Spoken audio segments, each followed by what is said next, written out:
What's up, Sammy? Parker, 42 and 15, back like we never left. Let's go. Why you talk like that? You're just like, it's like, are you trying to be a rapper? You got a mic in front of you? You think you're cool? Yeah, I'm sorry. I apologize. It's all right. No, I appreciate it. You sound like excited. Enthusiastic. Well, we're fresh off of our one of our first in-person Elevation Nation events, which is super fun. Shout out to Liv. Shout out to Ryan, Xander, and Ben Putzer for making it out. It was a great conversation that we had all night. It's good fun, and we're going to continue to bring Elevation Nation together, as that is a big goal of ours going into the next phase of Elevation Nation, and a big reason why we took 6 weeks off, because we wanted to figure that out. Damn right. And shout out Jared Raisin, who was going to be there, but his flight got delayed and canceled, and that was not fun for him. So we love bringing elevators together. It's so fun that we're finally, knock on wood, hopefully through this pandemic, and can meet with people in person and elevate together over dinner, over drinks, over coffee, over activities, over events. So Elevation Nation, be on the lookout for events in your inbox on our Instagram that we will be inviting folks to come meet and elevate all together. We're really excited to roll those out.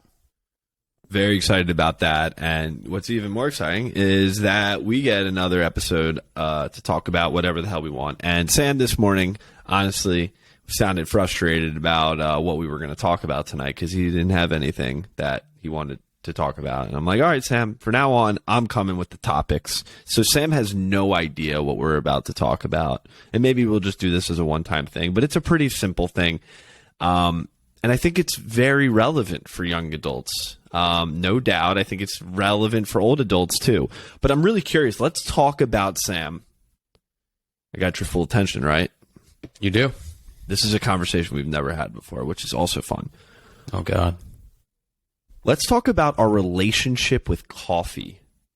I think that's such an interesting thing, because I have an interesting and unique relationship with coffee. You definitely do. You ordered a coffee last night, like 8:30 at night. I'm like, you're crazy. But as a young adult, this is something that I think spans whoever you are and where you are in your life. Like, we all have some sort of relationship with coffee, whether you drink it or you don't. So let's talk through that.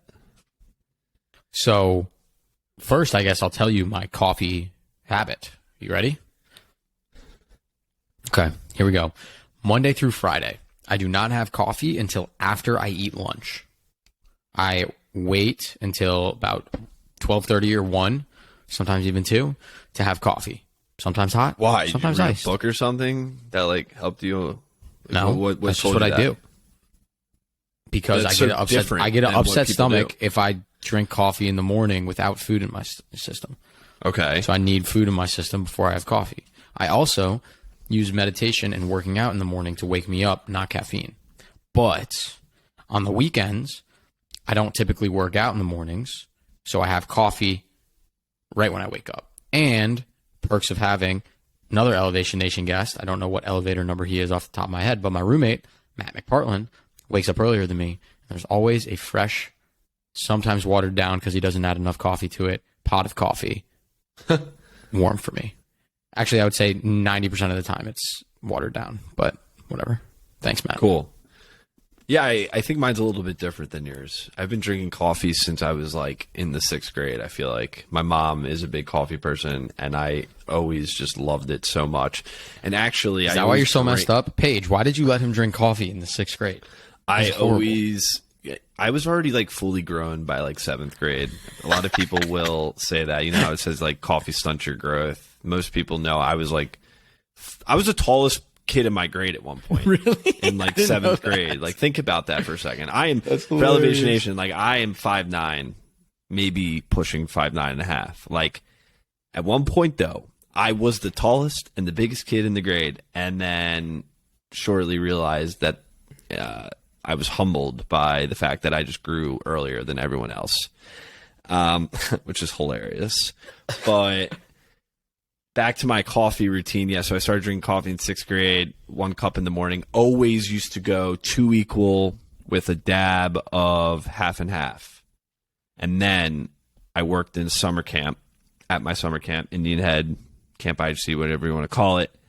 In 2016, I was on head staff, and I worked directly with the head of ops, and he changed my life around coffee.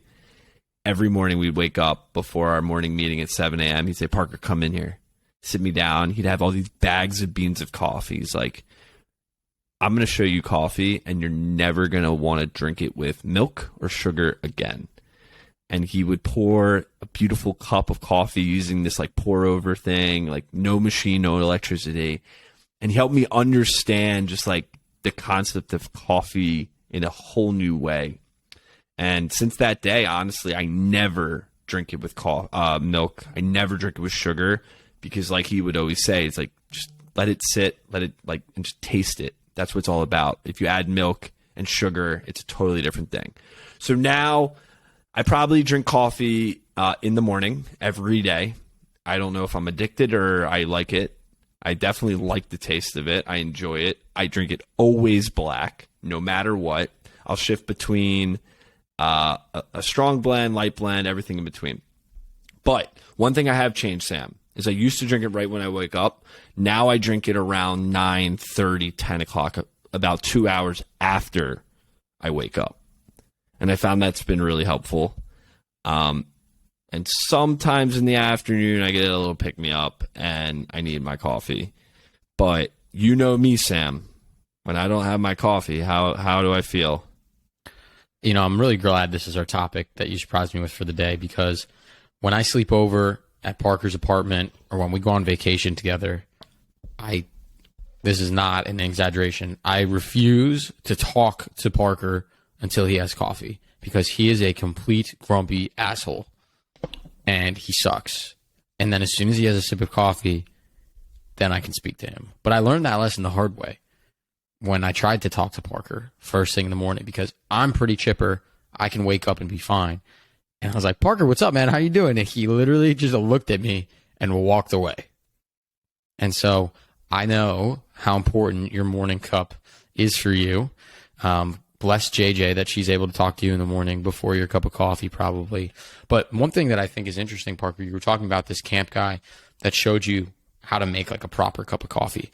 And I think not only is coffee a part of a lot of people's everyday morning routine because they need the caffeine to wake up, or they like the flavor, or they want something warm in their stomach, but I also think it's a little bit of like a flow state of therapeutic, especially if you're doing a French press or a pour over, or even making a pot where you're grinding your own beans. We were talking with Elevator Chase Damiano about this, who used to be the COO of a coffee startup. And he was talking about the process of pour overs, or, you know, some of these different ways you can brew a cup of coffee. And I think there's this like hidden art form to it that is a little bit like a relaxing way, a relaxing flow state, almost meditative to start your day, right? There's no outside distractions. It's probably for many of us the closest thing that will come to cooking for the day, unfortunately. A lot of people order in lunch or order in dinner during the work week. And so making and brewing your own pot of coffee kind of brings us back to a little bit of what makes us human, I think. Right. I mean, you make a great point there. I think it might be the only thing that people make on a given day. Yeah. I always think, like, are people addicted to coffee? And I think, yes, people are definitely addicted to the caffeine, but there's something different about coffee in the sense that, like, it just tastes great. There's something about it just tastes great. And is it because I'm addicted to it, or am I addicted? Do I like it so much because I'm addicted to the caffeine, or do I like it so much because I actually enjoy it? It's like fulfilling. It's warming, both figuratively and literally. So, just a thought. Food for thought. Drink for thought. Elevation Nation. I love this topic, Parker. I love that we're doing kind of fun topics like this, because, yes, I did bitch to you this morning that I had nothing left to talk to you about. Sam was like, I don't want to talk about my feelings anymore. I don't want to talk about my problems. I don't want to talk about how I fucked up a presentation anymore. He would never say that, by the way, because Sam kills every presentation. Well, at least he thinks he does. Pretty much the only thing I'm decent at. But yes, I like doing these kind of fun topics with you, so I appreciate you bringing this up. I'm curious, though, Elevation Nation, if you're out there listening, what is your relationship with coffee? Are you reliant on it? Is it just a nice pick-me-up?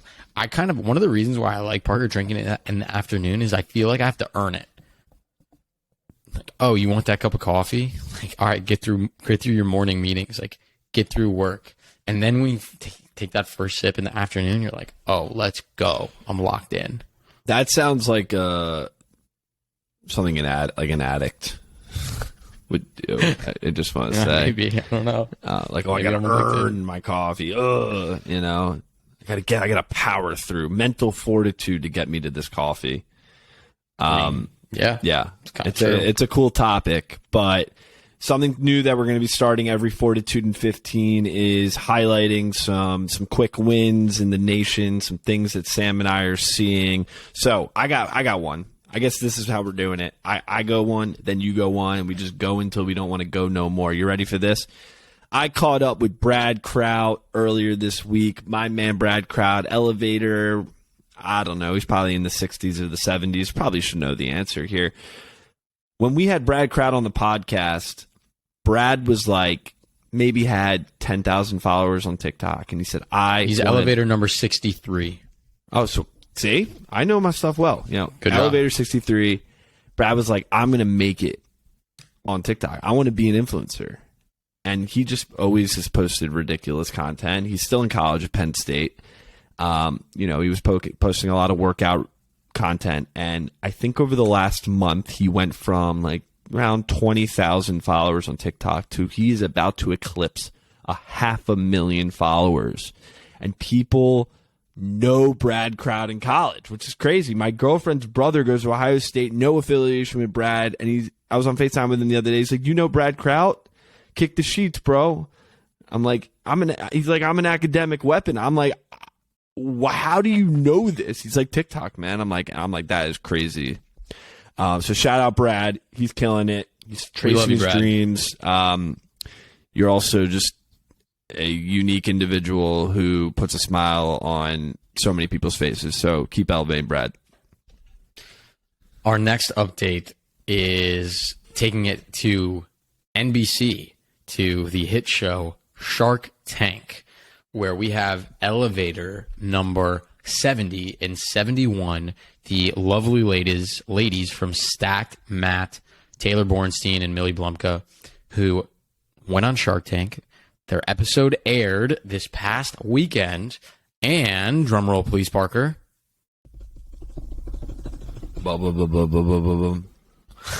They got a deal with Lori Greiner, which is pretty freaking incredible. And so we are so proud of you, Taylor and Millie, on your success on Shark Tank. You are elevators. You continue to elevate the lives of yourselves, Stacked, Fitness, and now you get to elevate in the Shark Tank. So it was awesome to watch you girls in action. We are so excited and proud of you both. Shout outs to the Stacked girls. Dude, we got so many shout outs, but we only have 15 minutes, so I guess we'll just have to save it for next week. And we have a newsletter coming out, and we'll be shouting out people every 2 weeks, new and old elevators. So this was a fun episode. Glad to be back. We're back in routine. We have an awesome episode that we released on Tuesday with Jackson Dreyer, who is a musician trying to make it, based in Nashville, Tennessee. He's traveling the country right now, performing all over the place. But check out that episode to see how Jackson's elevating himself in his young adult life. And next week, Sam, is a fun one. That's all I'm saying. I'm not going to say who it is. It's just a fun one. It's a unique one. Sam and I loved the episode that's coming out. Not that Jackson's wasn't great. Jackson's was. The next one is something.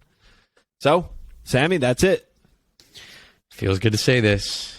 Till next week, Elevation Nation. Peace.